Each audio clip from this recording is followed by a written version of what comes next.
নমস্কার। চলুন আজ আপনাদের সাথে শেয়ার করে নেব ভেটকি মাছের ফিশ ফ্রাই। সহজ কয়েকটি উপকরণের মাধ্যমে আপনি বানিয়ে নিতে পারেন এই ফিশ ফ্রাই। তো কী কী লাগছে আমরা চট করে দেখে নেব। ভেটকি মাছের ফিলে, ময়দা, ডিম, ব্রেড ক্রাম্ব। ফার্স্টে আমরা ভেটকি মাছটাকে ম্যারিনেশনে রাখবো 30 মিনিটস। এই ম্যারিনেশনের জন্য কী কী লাগছে: আদা রসুনের পেস্ট, লঙ্কার গুঁড়ো, হলুদ গুঁড়ো, লেবু, গোলমরিচের গুঁড়ো। এই দিয়ে মাখিয়ে, অবশ্যই নুন দেবেন স্বাদ মতো, এই দিয়ে মাখিয়ে আমরা 30 মিনিটস ম্যারিনেশনে রাখবো।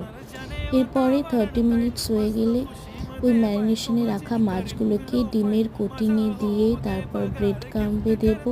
ব্রেড ক্রাম্বে দেওয়ার পরে ময়দা দিয়ে আমরা এটাকে শুকনো করে নেব। এরপরে গরম তেলে ভেজে নেব।